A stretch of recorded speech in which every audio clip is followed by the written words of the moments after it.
Par une nuit glaciale, un chien luttait contre le froid. Même négligé par son propre maître, il n'était pas prêt à abandonner. Au cœur de la tempête, un sacrifice inattendu allait tout changer. Quand la vérité a éclaté, personne n'a pu retenir ses larmes. Avant de découvrir cette histoire émouvante, n'oubliez pas d'aimer et de partager pour que plus de personnes découvrent ce récit inspirant.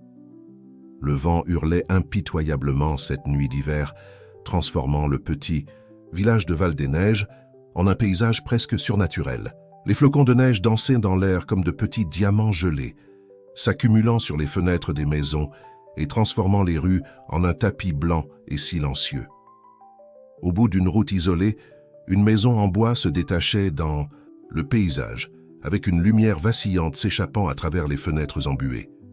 Dehors, attaché à un vieil arbre, un chien au pelage doré tremblait violemment. Apollon, comme on l'appelait, avait été un cadeau non désiré pour François Moreau, un homme solitaire qui n'avait jamais manifesté d'intérêt pour avoir un animal de compagnie. La chaîne autour de son cou était trop serrée et son pelage, autrefois brillant et doux, était maintenant trempé et collé à son corps, offrant peu de protection contre le froid impitoyable. À l'intérieur de la maison chauffée, François savourait son chocolat chaud, assis dans son fauteuil préféré, près de la cheminée crépitante. Les gémissements étouffés d'Apollon parvenaient à ses oreilles, provoquant une irritation croissante qu'il tentait d'ignorer en augmentant le volume de la télévision. Les informations locales avertissaient de la pire tempête des 50 dernières années, mais François était plus préoccupé par le bruit que faisait le chien que par les alertes météorologiques. « Tais-toi !» cria-t-il par la fenêtre, mais sa voix fut engloutie par le hurlement du vent. Irrité, il se leva brusquement, renversant sa tasse de chocolat sur le tapis perçant qu'il avait hérité de sa grand-mère. C'était la goutte d'eau qui faisait déborder le vase. D'un pas lourd, il se dirigea vers la cuisine, remplit un seau d'eau glacée et sortit dans la cour, affrontant la tempête. Apollon, en voyant son maître s'approcher, remua légèrement la queue, une étincelle d'espoir brillant dans ses yeux bruns. Peut-être, enfin, serait-il emmené à l'intérieur, au chaud. Mais ses espoirs furent brutalement anéantis lorsque François versa l'eau glacée sur son corps déjà malmené par le froid. Le choc thermique fit pousser à l'animal un gémissement aigu, tandis que son corps tremblait encore plus violemment. « Qui t'a dit de faire du bruit ?» marmonna François, retournant à l'intérieur sans regarder en arrière. Ce que François ne savait pas, c'est que cette nuit serait différente de toutes les autres. Alors qu'il s'installait à nouveau dans son fauteuil, une présence éthérée commença à se manifester dans la cour. La neige, qui jusqu'alors tombait selon un schéma régulier, commença à tourbillonner d'une manière particulière autour d'Apollon, comme si une force invisible manipulait les éléments. Dans sa chambre, improvisée au fond de la maison, Mathilde, la gouvernante récemment engagée, observait la scène par la fenêtre, les larmes aux yeux. Elle avait commencé à travailler pour François, il y a seulement 2 semaines, et était déjà horrifiée par la façon dont il traitait le chien. Elle avait tenté d'intervenir à plusieurs reprises, mais François la menaçait toujours de licenciement, et elle, étant mère célibataire et ayant désespérément besoin du travail, était forcée de se taire. Mathilde avait essayé de nourrir Apollon en cachette et desserrait occasionnellement sa chaîne quand François n'était pas dans les parages. Cette nuit-là, cependant, quelque chose en elle lui disait qu'elle devait faire plus. La tempête s'aggravait, et elle savait que le chien ne survivrait pas beaucoup plus longtemps dans ces conditions. Pendant ce temps, à l'étage, François commençait à ressentir un froid inexplicable. La cheminée, qui brûlait auparavant, avec vigueur, était maintenant presque éteinte, et le système de chauffage central de la maison émettait des sons étranges. Les lumières commençaient à clignoter, créant des ombres inquiétantes sur les murs. Une sensation d'inconfort s'installa dans sa poitrine, quelque chose qu'il n'avait jamais éprouvé auparavant. Dehors, Apollon continuait sa lutte silencieuse contre le froid. Ses yeux, bien que fatigués, gardaient une détermination surprenante. La neige autour de lui continuait son ballet surnaturel, et une lumière ténue, presque imperceptible, commença à émaner de l'air lui-même. C'était comme si l'univers conspirait pour créer une situation qui changerait à jamais la vie de tous dans cette maison. Mathilde, incapable de continuer à assister à la souffrance de l'animal, commença à planifier une façon de l'aider sans perdre son emploi. Elle savait qu'elle devait agir avec prudence, car François était un homme influent dans la petite ville et sa parole avait du poids. Tandis qu'elle organisait ses pensées, elle remarqua quelque chose d'étrange à travers la fenêtre. Une grande figure éthérée semblait se déplacer parmi les flocons de neige. La température à l'intérieur de la maison continuait de chuter et François décida finalement de vérifier ce qui se passait avec le système de chauffage. Il enfila un manteau épais et se dirigea vers la cave où se trouvaient les commandes principales. Les escaliers en bois grinçaient sous ses pieds et chaque pas semblait plus difficile que le précédent, comme si une force invisible essayait de l'empêcher de descendre. Dans la cour, Apollon leva la tête, ses sens aiguisés captant un changement dans l'atmosphère. La présence éthérée devenait plus forte, plus tangible, et l'air autour de lui semblait chargé d'électricité, statique. La neige qui le châtiait impitoyablement auparavant semblait maintenant former un bouclier protecteur autour de lui, comme si la nature elle-même intervenait en sa faveur. La nuit ne faisait que commencer, et personne dans cette maison ne pouvait imaginer les extraordinaires rebondissements que le destin leur avait préparés. Une série d'événements était sur le point de se dérouler, des événements qui mettraient à l'épreuve les limites de la compassion, du remords et de la rédemption, prouvant que parfois, il faut affronter le pire de l'humanité pour découvrir ce qu'elle a de meilleur. Mathilde observait par la fenêtre embuée, le cœur serré par la scène qui se déroulait dans la cour. Apollon, le pauvre animal, semblait être à bout de force. La neige qui tombait impitoyablement auparavant dansait maintenant autour de lui de façon presque protectrice. Quelque chose dans l'air avait changé, une énergie palpable qui faisait se dresser les poils de sa nuque. Rassemblant tout son courage, Mathilde décida qu'elle ne pouvait plus rester immobile. D'un pas déterminé, elle se dirigea vers la cuisine et commença à préparer un mélange d'eau tiède et de sucre. Ses mains tremblaient, non de froid, mais d'appréhension. Elle savait qu'elle risquait son emploi, mais la voix de sa conscience criait plus fort que sa peur. Pendant ce temps, dans la cave, François luttait avec les commandes du système de chauffage. L'air en bas était glacé, beaucoup plus froid qu'il n'aurait dû l'être. Les ombres semblaient bouger sur les murs, créant des formes qui, pendant un moment, ressemblaient à des visages accusateurs. François secoua la tête, essayant d'écarter ses pensées. « C'est juste la fatigue », murmura-t-il pour lui-même, mais il ne pouvait se débarrasser de la sensation d'être observé. Dehors, Apollon leva soudainement la tête. Ses yeux, bien qu'embués par la glace qui se formait sur ses cils, se fixèrent sur un point au-delà de la tempête. La silhouette éthérée que Mathilde avait entrevue auparavant devenait plus nette. C'était une silhouette haute, enveloppée dans un manteau qui semblait fait d'ombre et de cristaux de glace. Ses yeux brillaient d'une lumière surnaturelle, fixée sur le chien tremblant. Mathilde, une tasse fumante dans les mains, ouvrit la porte de derrière. Le vent glacial la frappa comme une gifle, la faisant presque tomber. Mais elle resta ferme, déterminée à atteindre Apollon. Chaque pas dans la neige profonde était un défi, mais la vue de l'animal souffrant lui donnait la force de continuer. En s'approchant, Mathilde remarqua quelque chose d'étrange.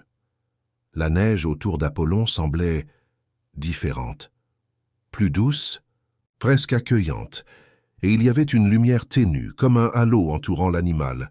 Pendant un moment, elle crut voir la même silhouette éthérée qu'elle avait observée par la fenêtre, mais en clignant des yeux, la vision disparut.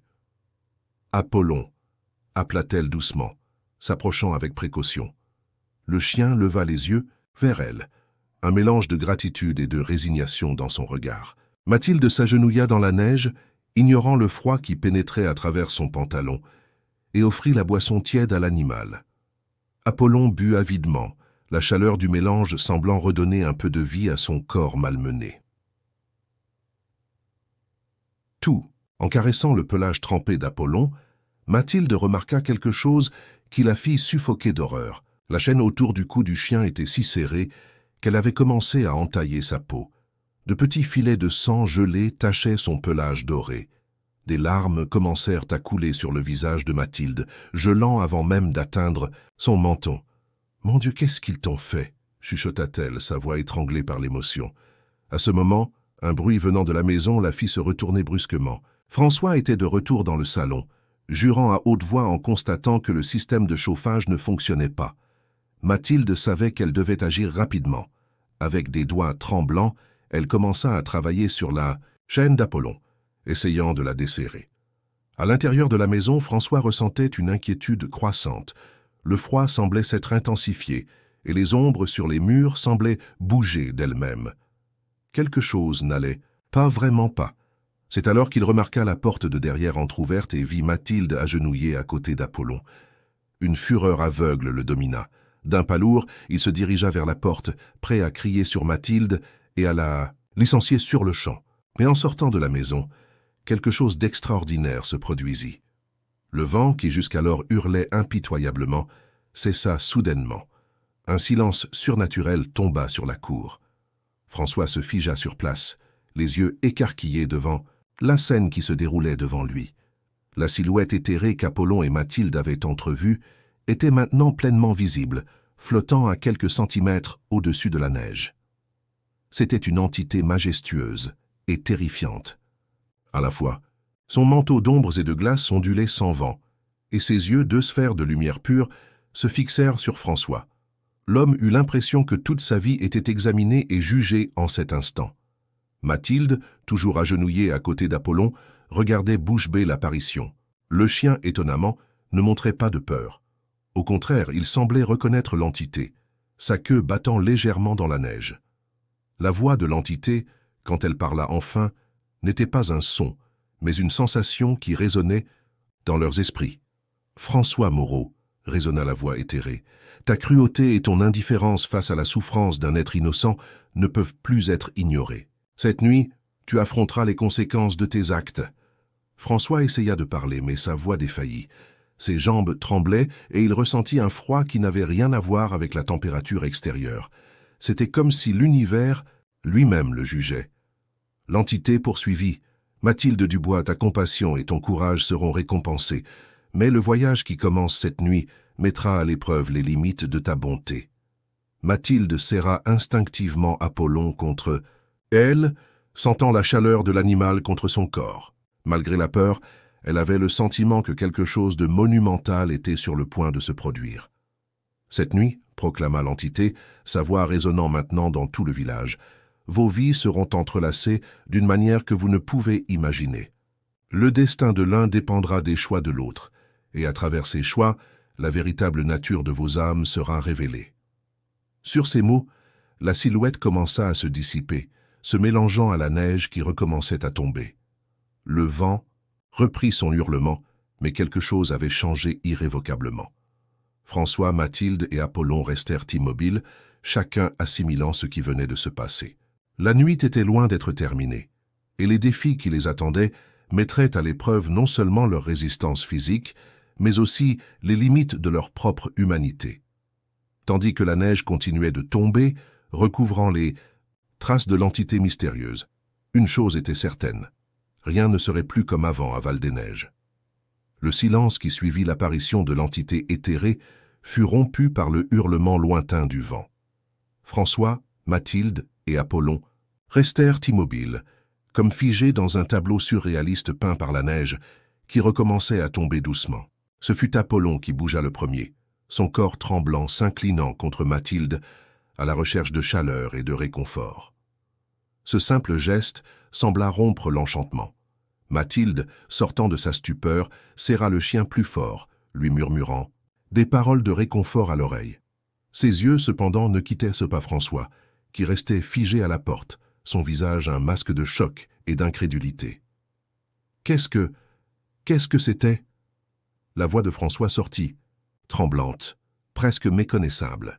Ce n'était plus l'homme arrogant et cruel d'il y a quelques instants, mais quelqu'un de profondément ébranlé, confronté à quelque chose dépassant sa compréhension. Mathilde, rassemblant un courage qu'elle ne se connaissait pas, répondit « Je crois que c'était un avertissement, monsieur Moreau, un avertissement pour nous tous. » Ces paroles semblèrent éveiller quelque chose en François. Il fit un pas vers eux, mais s'arrêta brusquement quand Apollon émit un grognement sourd. Le chien, même affaibli, se plaça de manière protectrice devant Mathilde. « Je ne sais pas quoi dire, » murmura François, passant la main dans ses cheveux maintenant couverts de neige. « Tout cela ne peut pas être réel. Mathilde, se leva lentement, tenant toujours Apollon. « C'est bien réel, et je pense que nous devons agir rapidement. Apollon a besoin d'aide médicale urgente. » Comme pour souligner ces paroles, le vent augmenta d'intensité, apportant avec lui une rafale de neige qui les aveugla momentanément. François, instinctivement, fit un pas en arrière vers la sécurité de la maison. « Venez, dit-il, sa voix toujours tremblante, mais avec une tonalité différente. « Entrons. Tous les trois. » Mathilde hésita un moment, méfiante face au changement soudain d'attitude, mais le froid intense et l'état précaire d'Apollon ne lui laissaient pas le choix. Avec précaution, elle aida le chien à se lever et, lentement, tous les trois entrèrent dans la maison. La chaleur de l'intérieur fut un choc bienvenu après le froid mordant de l'extérieur. François ferma rapidement la porte, comme s'il essayait de laisser dehors non seulement le froid, mais aussi l'expérience surréaliste qu'ils venèrent de vivre. « Mettez-le près de la cheminée », indiqua François, montrant le tapis devant la cheminée presque éteinte. Lui-même se déplaça rapidement pour raviver le feu, ses mains tremblant tandis qu'il manipulait les bûches. Mathilde aida doucement Apollon à s'allonger. Le chien, épuisé et toujours méfiant, gardait les yeux fixés sur François. Il a besoin de serviettes sèches et d'eau tiède, dit Mathilde, sa voix ferme malgré le tourbillon d'émotions qu'elle ressentait. Et nous devons faire quelque chose pour cette chaîne. François acquiesça silencieusement et sortit de la pièce, revenant quelques instants plus tard avec des brassées de serviettes et une bassine d'eau tiède. Ses mouvements étaient mécaniques, comme s'il fonctionnait en pilote automatique. Tandis que Mathilde commençait à sécher doucement Apollon, François resta debout, observant la scène avec une expression qui mêlait culpabilité, confusion et ce qui pouvait être le début d'un remords. « Je n'ai jamais voulu de chien, » dit-il soudainement, sa voix basse et rauque. « Apollon était un cadeau de ma sœur. Elle pensait qu'un animal de compagnie me ferait du bien après que Claire soit partie. » Mathilde le regarda, surprise par cette confession soudaine. L'homme qu'elle voyait maintenant devant elle semblait très différent du patron cruel qu'elle avait connu ces dernières semaines. « Monsieur Moreau, commença-t-elle, mais elle fut interrompue. « François, corrigea-t-il, après ce que nous venons de traverser, je pense que nous pouvons laisser de côté les formalités. » Mathilde acquiesça, continuant son travail pour sécher et réchauffer Apollon. « François, alors, ce qui s'est passé dehors, est-ce que cela a changé quelque chose en vous ?» François s'assit lourdement dans son fauteuil, les yeux fixés sur les flammes qui dansaient maintenant dans la cheminée. « Je ne sais pas, Mathilde, je ne sais plus rien. Toute ma vie, j'ai pensé que j'avais le contrôle sur tout. Mais maintenant... » Sa voix défaillit. Apollon, sentant le changement dans l'atmosphère, leva la tête et regarda François. Il y avait quelque chose dans ses yeux canins qui semblait comprendre, qui semblait offrir une chance de rédemption. « Peut-être, dit doucement Mathilde, que c'est une opportunité. Pour nous tous. » À ce moment, comme en réponse à ces paroles, les lumières de la maison clignotèrent et s'éteignirent, les laissant dans la pénombre éclairée seulement par le feu de la cheminée. Le vent dehors augmenta son hurlement, leur rappelant que la nuit était loin d'être terminée. François se leva brusquement. « Je vais vérifier le générateur de secours, » dit-il, se dirigeant vers la porte de derrière. « Attendez » appela Mathilde. « Je ne pense pas qu'il soit prudent de sortir maintenant, pas après ce que nous avons vu. » François s'arrêta, la main sur la poignée. Il se retourna, regardant Mathilde et Apollon, une bataille intérieure clairement visible sur son visage. « Et que suggérez-vous que nous fassions ?»« Restez, répondit-elle simplement. Restez et affrontez ce qui est en train de se passer, ensemble. » Le silence qui suivit ne fut rompu que par le crépitement du feu et le hurlement lointain du vent.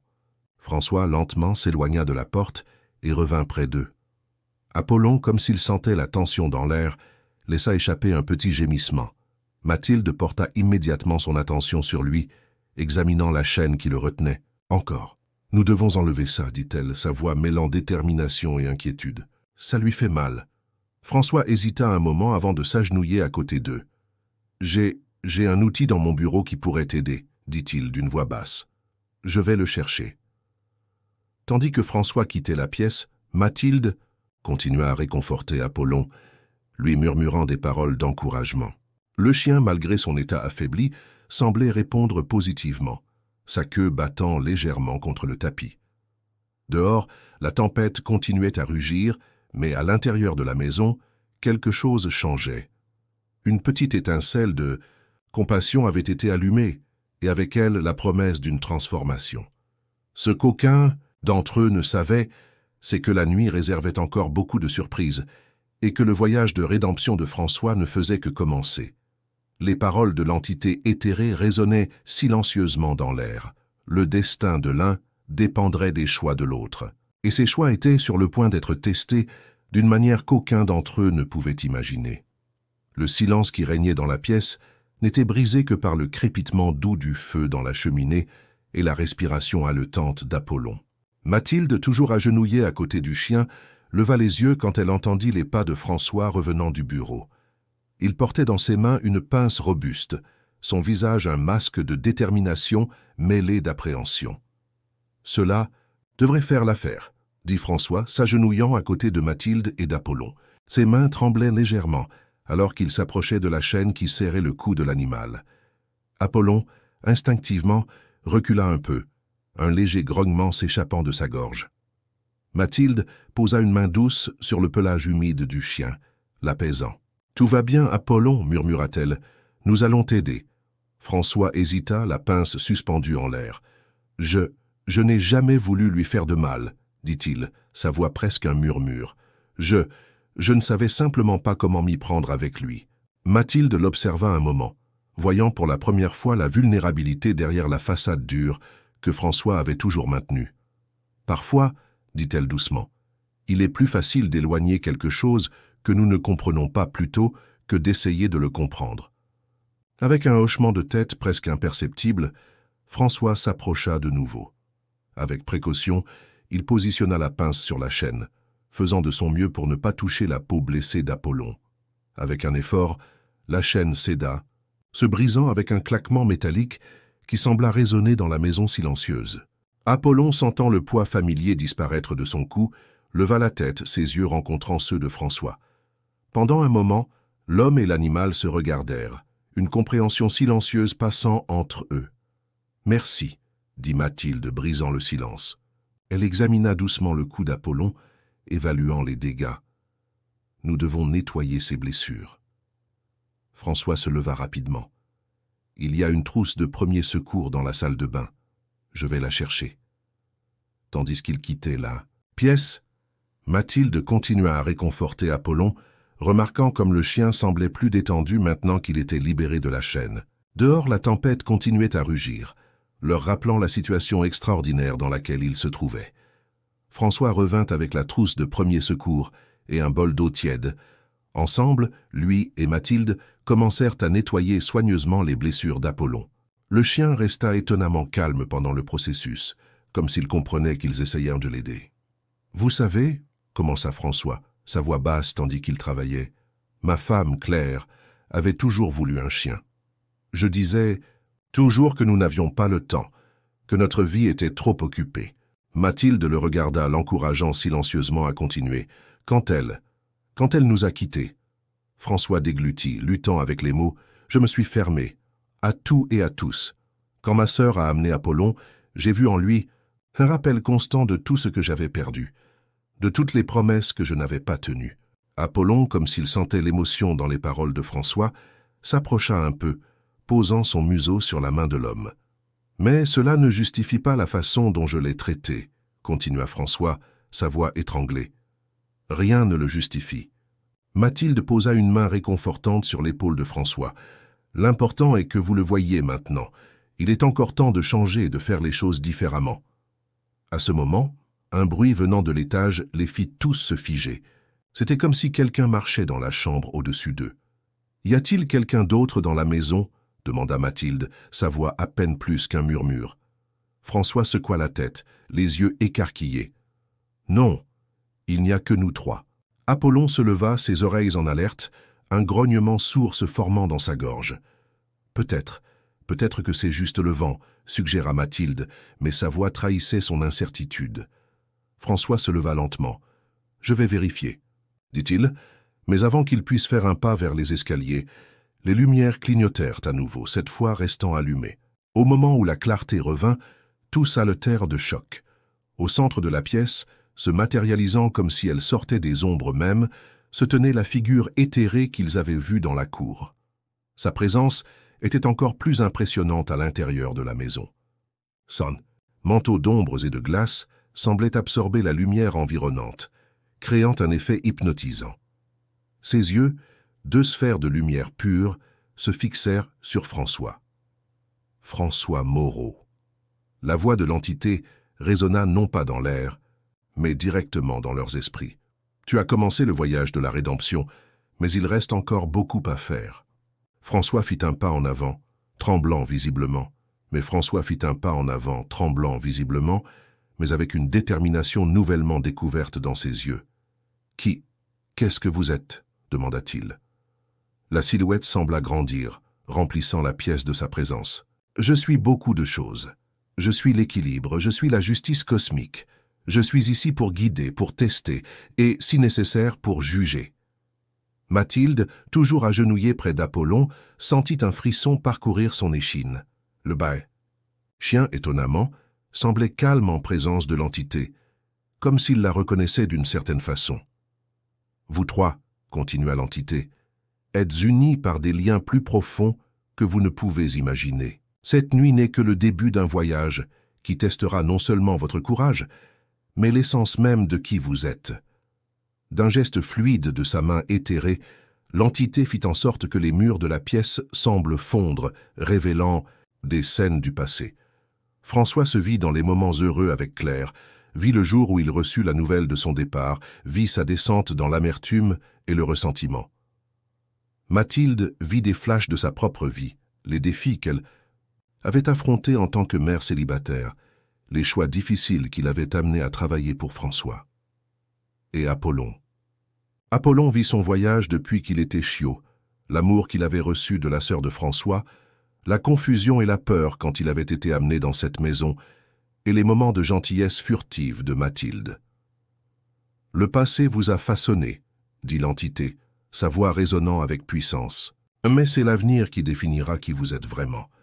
Les choix que vous ferez cette nuit auront des conséquences qui résonneront bien au-delà de ces murs. » Les visions disparurent aussi rapidement qu'elles étaient apparues, laissant les trois abasourdis et haletants. « Que devons-nous faire ?» demanda Mathilde, sa voix tremblante mais déterminée. L'entité se tourna vers elle, ses yeux brillants d'une intensité presque insupportable. « Vous devez affronter les fantômes du passé, les ombres du présent et les incertitudes de l'avenir. Ensemble. » Sur ces mots, la silhouette commença à se dissiper, se mélangeant aux ombres de la pièce. Mais avant de disparaître complètement, sa voix résonna une dernière fois. « La tempête dehors est un reflet de la tempête en vous.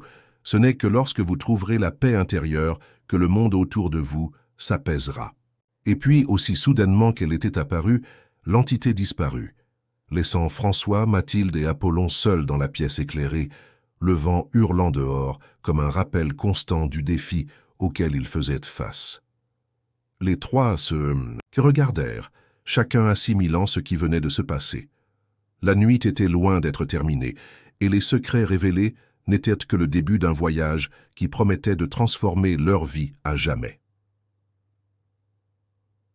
Le silence qui suivit le départ de l'entité éthérée était presque palpable. François, Mathilde et Apollon restèrent immobiles, comme s'ils craignaient que le moindre mouvement puisse briser l'équilibre fragile qui s'était installé dans la pièce.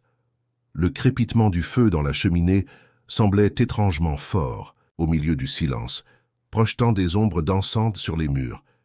Ce fut Apollon qui bougea le premier. Le chien se leva lentement, ses muscles encore endoloris par l'épreuve dans le froid, et s'approcha de François.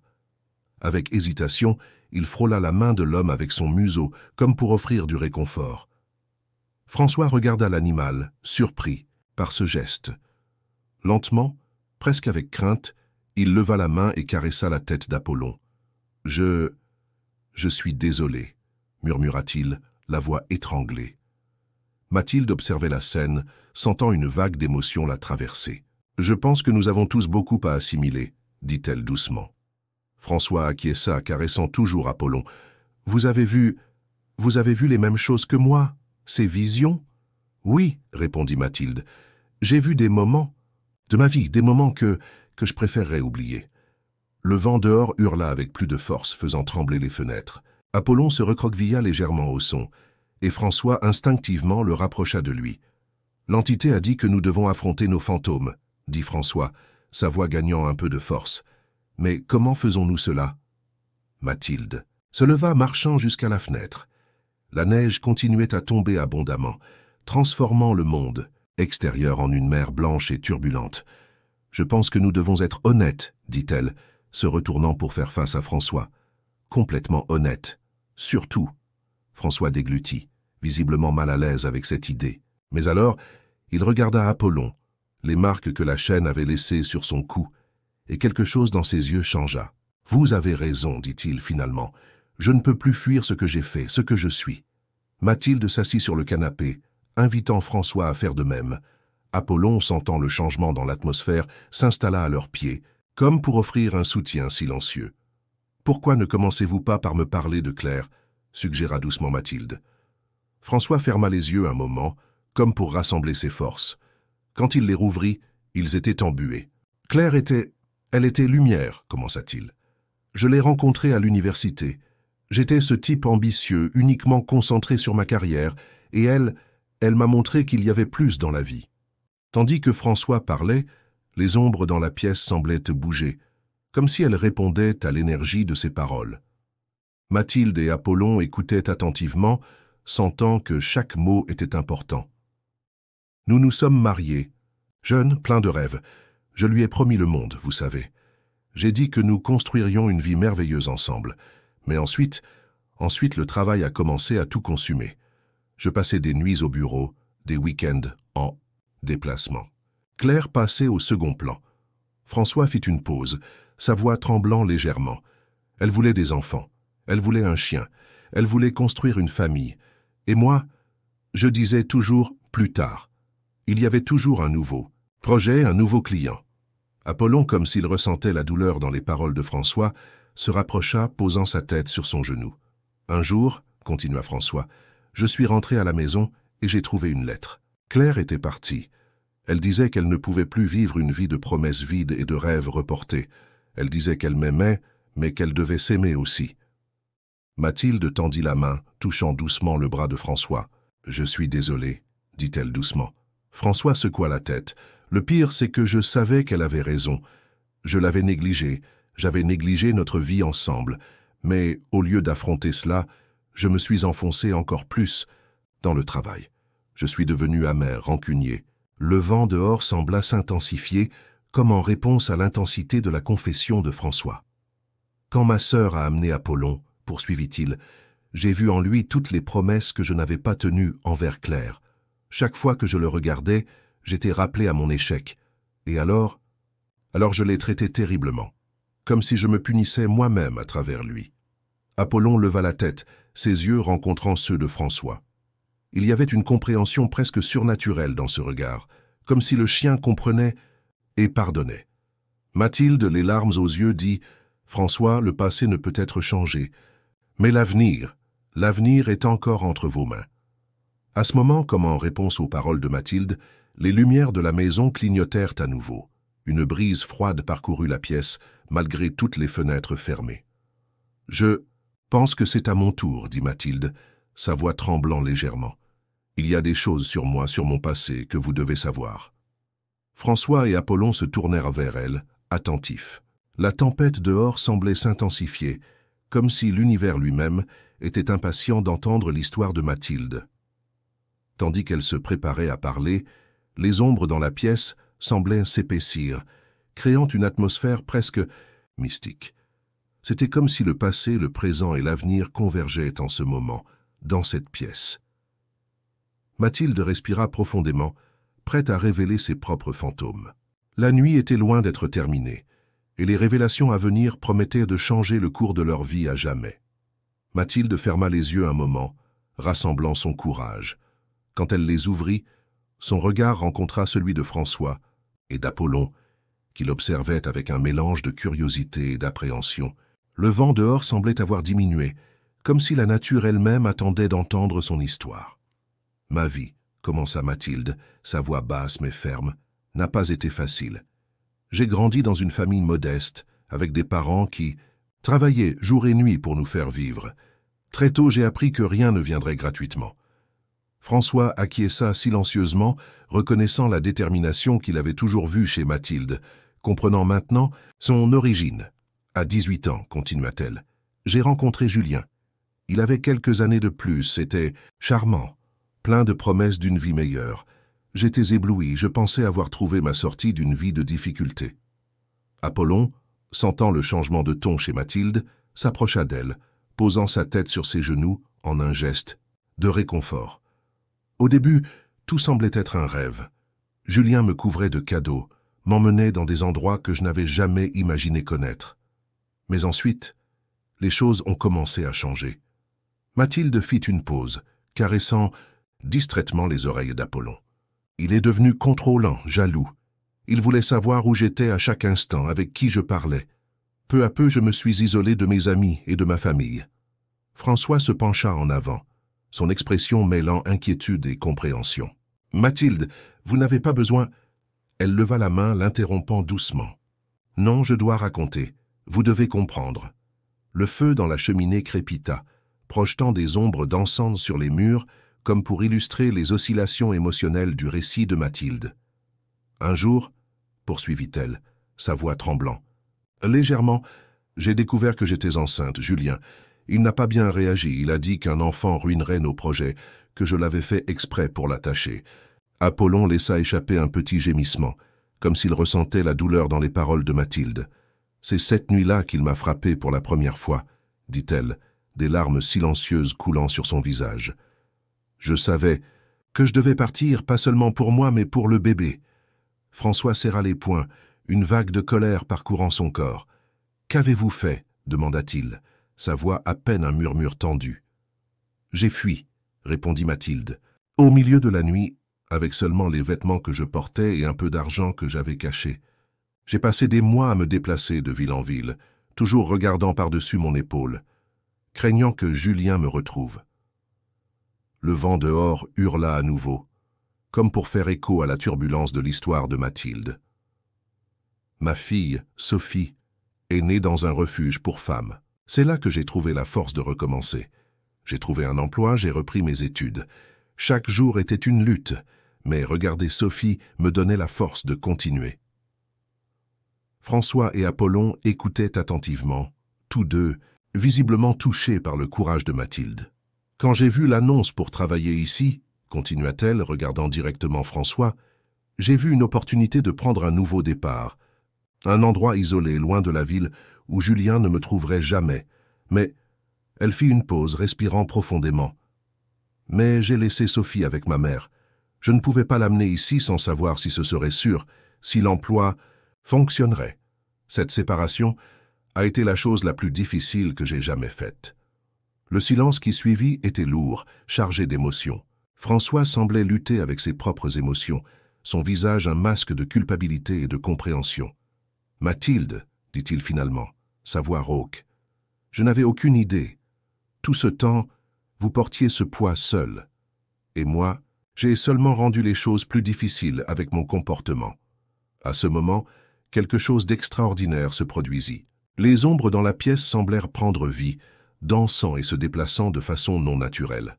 Au centre de la pièce, une douce lumière commença à se former, prenant graduellement la forme de l'entité éthérée qu'ils avaient vue auparavant. « Vos passés sont entrelacés de manière que vous n'imaginez même pas, » dit l'entité, sa voix résonnant non pas dans l'air, mais directement dans leurs esprits. « Les choix que vous avez faits, les douleurs que vous avez portées, tout vous a amené à ce moment. » Apollon se leva, faisant face à l'entité sans peur, comme s'il la reconnaissait d'une façon mystique. « François, » continua l'entité, « ta quête de succès t'a aveuglé aux véritables richesses de la vie. Mathilde, ta peur du passé t'a presque empêché d'embrasser l'avenir. Et Apollon? Apollon porte la sagesse silencieuse que seuls ceux qui ont souffert peuvent posséder. » La lumière émanant de l'entité pulsait doucement, illuminant les visages de François, Mathilde et Apollon d'un éclat presque surnaturel. « Cette nuit, » proclama l'entité, « est un carrefour. Les choix que vous ferez à partir de maintenant détermineront non seulement vos destins, mais le destin de beaucoup d'autres. Avec ces paroles énigmatiques, l'entité commença à se dissiper, mais pas avant de laisser un dernier message. L'aube apportera de nouveaux défis. Soyez prêts, car l'épreuve finale est à venir. Et puis, aussi soudainement qu'elle était apparue, l'entité disparut, laissant François, Mathilde et Apollon seuls à nouveau, mais profondément transformés par les révélations de la nuit. Le silence qui suivit était différent des précédents. Ce n'était pas un silence de tension ou de peur, mais de compréhension mutuelle, et peut-être le début de quelque chose de nouveau. François fut le premier à parler, sa voix chargée d'émotion. « Mathilde, je veux aider. D'une manière ou d'une autre, je veux faire les choses correctement. » Mathilde le regarda, un petit sourire se formant sur ses lèvres. « Peut-être, dit-elle doucement, que c'est ce que nous étions destinés à faire, nous aider les uns, les autres à guérir. » Apollon, comme s'il comprenait l'importance du moment, se déplaça entre eux, s'appuyant sur les deux, les unissant physiquement. Dehors, la tempête commençait à diminuer, comme si l'univers reconnaissait la transformation qui se produisait à l'intérieur de cette maison. Mais tous savaient que le voyage était loin d'être terminé. L'aube approchait et avec elle, l'épreuve finale que l'entité avait mentionnée. François, Mathilde et Apollon se préparèrent à affronter ce que le destin leur réservait, maintenant non plus comme des étrangers unis par les circonstances, mais comme des alliés unis par la compréhension et la compassion mutuelle. Les premières lueurs de l'aube commençaient à s'infiltrer par les fentes des rideaux, jetant un doux éclat sur François, Mathilde et Apollon, qui s'étaient endormis dans le salon, après les intenses révélations de la nuit. Le feu dans la cheminée s'était réduit à des braises, et le silence qui planait sur la maison n'était brisé que par le craquement occasionnel du bois. Ce fut Apollon qui s'éveilla, le premier, ses oreilles se dressant en alerte. Quelque chose avait changé dans l'air, une énergie presque palpable qui fit se hérisser les poils de sa nuque. Il se leva avec précaution, ne voulant pas déranger Mathilde, qui s'était endormie la tête appuyée contre son flanc. Le chien s'approcha de la fenêtre, son museau pressé contre la vitre froide. Dehors, la tempête avait cessé, mais le monde était loin de paraître normal. La neige qui recouvrait tout avait un éclat éthéré, presque surnaturel, et le ciel affichait des couleurs qui défiaient la description. Des teintes de pourpre, de bleu et d'or se mélangeaient de façon impossible. Apollon émit un hurlement bas, suffisant pour réveiller François et Mathilde. Tous deux se levèrent en sursaut, encore désorientés par le sommeil et les émotions de la nuit précédente. « Qu'y a-t-il » demanda François, sa voix rauque. Mais dès que ses yeux se tournèrent vers la fenêtre, il comprit l'inquiétude d'Apollon. Mathilde les rejoignit, ses yeux s'écarquillant devant la vue surréaliste. « Mon Dieu » murmura-t-elle, « que se passe-t-il » Comme en réponse à sa question, une lumière intense jaillit au centre de la pièce, se matérialisant sous la forme maintenant familière de l'entité éthérée. Son manteau d'ombre et de glace semblait encore plus vif à la lumière du jour, créant un contraste hypnotisant avec l'environnement. « Le moment est venu » annonça l'entité, sa voix résonnant non seulement dans leurs esprits, mais semblant faire écho dans toute la maison. « L'épreuve finale est devant vous. » François fit un pas en avant, sa posture démontrant une détermination qu'il ne possédait pas la nuit précédente. « Quelle est l'épreuve » demanda-t-il, sa voix ferme. L'entité fit un geste ample de sa main éthérée, et soudainement, les murs de la maison semblèrent se dissoudre, révélant un paysage vaste et surréaliste autour d'eux. Ils se trouvaient dans un plan d'existence qui défiait la logique. Des îles flottantes planaient dans l'air, reliées par des ponts de lumière, des cascades de couleurs coulaient du ciel impossible, et au loin, une structure majestueuse, qui rappelait un temple brillait d'une lumière propre. « Vous devez atteindre le temple des vérités », expliqua l'entité. « Là, vous affronterez vos peurs les plus profondes, vos doutes les plus obscurs et vos espoirs les plus fragiles. » Mathilde instinctivement saisit la main de François, tandis qu'Apollon se positionnait de manière protectrice devant eux deux. « Mais attention, » poursuivit l'entité, « car le chemin est rempli d'illusions et de tentations.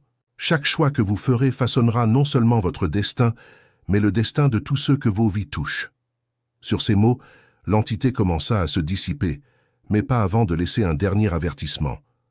Souvenez-vous, la vraie force vient de l'union. Seul, vous pouvez échouer. Ensemble, vous avez la chance de transcender. » Et puis, ils se retrouvèrent seuls dans ce monde étrange et merveilleux. L'air était dense de possibilités, et chaque respiration semblait chargée de magie. « Par où commençons-nous » demanda Mathilde, sa voix trahissant un mélange de peur et d'excitation. François regarda autour de lui, analysant les options. Il y avait 3 chemins distincts devant eux. Un pont de cristal qui s'étendait au-dessus d'un abîme de nuages colorés, un sentier sinueux qui serpentait entre des arbres aux feuilles argentées, et un tunnel de lumière pulsante qui semblait couper le tissu même de la réalité. « Je pense que nous devrions... » commença François, mais il fut interrompu par un aboiement urgent d'Apollon. Le chien s'était un peu éloigné et se tenait devant une petite fontaine qu'il n'avait pas remarquée auparavant. L'eau qui en jaillissait changeait constamment de couleur, et à sa surface, des images commencèrent à se former. En s'approchant, les 3 virent des scènes de leur vie passée, présente et futures. Des images de joie, de douleur, de triomphe et de désespoir dansaient dans l'eau, se mélangeant et se séparant dans un kaléidoscope d'émotions. « Je pense que, dit lentement Mathilde, cette fontaine nous montre les possibilités, les chemins que nous pouvons choisir. » François acquiesça, son expression pensive. « Mais quel est le bon chemin ?» Apollon, comme s'il comprenait la gravité de la situation, regarda de François à Mathilde, puis vers les 3 chemins devant eux. Avec un aboiement décidé, il se dirigea vers le sentier entre les arbres argentés. « Je crois que nous avons notre réponse, » dit Mathilde, un petit sourire se formant sur ses lèvres. François hésita un moment, regardant vers l'imposante structure du temple des vérités au loin. « Vous êtes sûr? Et si c'était un piège ?» Mathilde pressa doucement sa main. « L'entité a dit que notre force réside dans l'union. Je fais confiance à Apollon, et je nous fais confiance. Affrontons cela ensemble. » Avec un signe de tête décidé, François acquiesça. Ensemble, les 3 se dirigèrent vers le sentier, chaque pas les emmenant plus profondément dans ce monde de merveilles et de dangers. Au fur et à mesure qu'ils avançaient, les arbres argentés semblaient murmurer des secrets anciens, leurs feuilles tintant comme de délicates clochettes. L'air était chargé d'un parfum doux et mystérieux, et le sol même sous leurs pieds semblait pulser de vie. Ils ne savaient pas quels défis les attendaient, quelles épreuves ils devraient affronter. Mais une chose était certaine. François, Mathilde et Apollon n'étaient plus les mêmes que ceux qui étaient entrés dans cette maison la nuit précédente. Transformés par les révélations, unis par l'adversité, ils étaient prêts à affronter ce que le destin leur réservait. Le temple des vérités les attendait, et avec lui, le point culminant de leur voyage de découverte de soi et de rédemption. L'épreuve finale avait commencé. Le sentier serpentait entre les arbres argentés, chaque pas emmenant François, Mathilde et Apollon plus profondément dans ce royaume surréaliste. L'air vibrait d'une énergie palpable, et occasionnellement, des visions éphémères dansaient au coin de leurs yeux, des fragments de souvenirs, des peurs non exprimées et des espoirs secrets. Apollon menait le chemin, son museau en l'air, comme s'il flairait quelque chose au-delà de la compréhension humaine. François et Mathilde le suivaient de près, leurs mains entrelacées, cherchant un réconfort mutuel face à l'inconnu. À mesure qu'ils avançaient, le sentier commença à s'élargir, et les arbres argentés cédèrent la place à des colonnes de marbre éthéré qui semblaient s'étendre jusqu'à l'infini. Le sol sous leurs pieds se transforma en une mosaïque complexe, chaque pièce reflétant une scène différente de leur vie. « Regardez » murmura Mathilde, pointant vers l'horizon. Devant, feu majestueux et imposant, s'élevait le temple des vérités. Son architecture défiait la logique. Des arcs impossibles, des escaliers qui semblaient mener au ciel même, et des dômes qui reflétaient non pas le monde environnant, mais les pensées les plus intimes de ceux qui les observaient. En s'approchant, de l'entrée du temple, 3 portails se matérialisèrent. Chacun émanait une énergie distincte. Le premier, une aura dorée de chaleur et de confort. Le second, un éclat argenté froid et provocateur. Et le troisième, un mélange oscillant d'ombre et de lumière. Une voix qui semblait venir de partout et de nulle part en même temps résonna. « Choisissez avec sagesse. Chaque portail vous mènera à une vérité que vous devez affronter. Ce n'est qu'après avoir confronté vos vérités individuelles que vous pourrez atteindre le cœur du temple.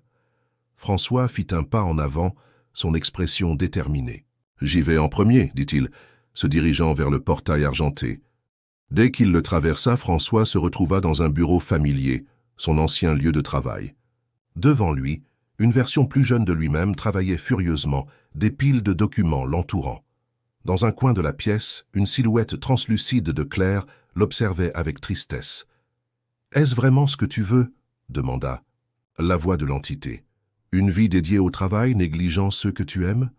François sentit le poids de ses choix passés, la douleur de la perte de Claire, mais il vit aussi quelque chose qu'il n'avait pas remarqué avant, la peur derrière son ambition, la peur de ne pas être à la hauteur. « Non, » répondit-il fermement, « ce n'est pas ce que je veux. Je veux une vie de connexion, d'amour. Je veux être meilleur. » Avec ces mots, la scène se dissout, et François se retrouva de retour à l'entrée du temple, une sensation de paix l'enveloppant. Mathilde, inspirée par le courage de François, s'avança vers le portail doré. En le traversant, elle se retrouva dans un parc ensoleillé. Sophie, sa fille, jouait joyeusement tandis qu'une version de Mathilde observait de loin, craintive de s'approcher. « Crains-tu encore le passé ?»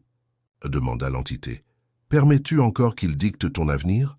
Mathilde sentit des larmes dans ses yeux, mais sa voix était ferme quand elle répondit « Non, je ne peux pas changer ce qui s'est passé, mais je peux choisir comment vivre à partir de maintenant. Je choisis l'amour, je choisis le courage. » La scène se désagrégea et Mathilde revint, une nouvelle détermination brillant dans ses yeux. Apollon, surprenant tout le monde, s'avança vers le troisième portail. En le traversant, le chien se retrouva dans un espace entre les mondes, entouré d'échos d'aboiements, de miaulements et des sons d'innombrables animaux. « Tu portes la sagesse de nombreuses vies, » dit l'entité. « Quelle est la vérité que tu apportes ?»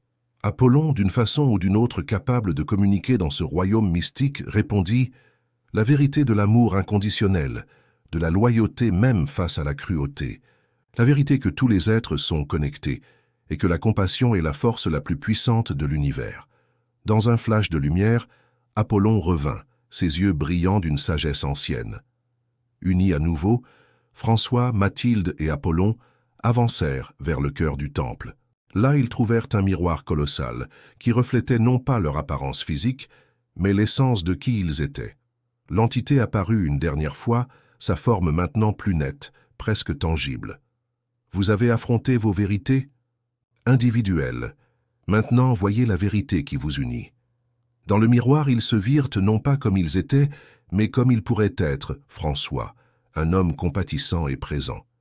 Mathilde, forte et intrépide, et Apollon, un lien entre les mondes, un symbole de loyauté et d'amour.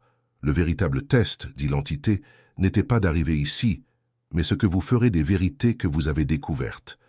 Le voyage de transformation ne fait que commencer. Avec ces paroles, le temple commença à se dissoudre autour d'eux. Graduellement, les trois se retrouvèrent dans le salon de la maison de François, la lumière de l'aube entrant par les fenêtres. Mais quelque chose avait changé. L'air semblait plus léger, plein de possibilités. François regarda Mathilde et Apollon, un sourire sincère illuminant son visage pour la première fois depuis des années. « Je crois que nous avons beaucoup de travail devant nous, » dit-il. Mathilde acquiesça, ses yeux brillants d'espoir. « Ensemble, » répondit-elle. Apollon aboya joyeusement comme pour sceller le pacte entre eux. Dans les jours, semaines et mois qui suivirent, la transformation fut remarquable. François réorganisa ses priorités, se consacrant à des causes qui comptaient vraiment. Il aida Mathilde à faire venir Sophie pour vivre avec eux, transformant la maison froide en un foyer chaleureux. Mathilde, à son tour, trouva le courage d'affronter son passé, cherchant de l'aide et devenant un exemple de résilience pour d'autres femmes dans des situations similaires. Et Apollon? Eh bien, Apollon continua à être Apollon, loyal, aimant, et d'une certaine façon, semblant toujours en savoir plus qu'il ne le laissait paraître.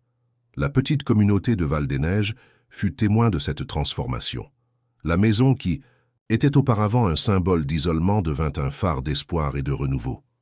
Alors que le soleil se couchait sur une nouvelle journée, François, Mathilde, Sophie et Apollon se réunirent sur la véranda, observant les couleurs du ciel. Le vent murmurait entre les arbres, portant avec lui l'écho d'une vérité universelle. Que l'amour, la compassion et le courage de changer peuvent transformer non seulement une vie, mais tout un monde. Fin de l'histoire, chers auditeurs. Nous, espérons que le voyage de François, Mathilde et Apollon a touché vos cœurs. Pour continuer ce voyage émotionnel, nous avons préparé une playlist spéciale avec des histoires tout aussi captivantes. Trouvez-la en cliquant sur le lien à gauche.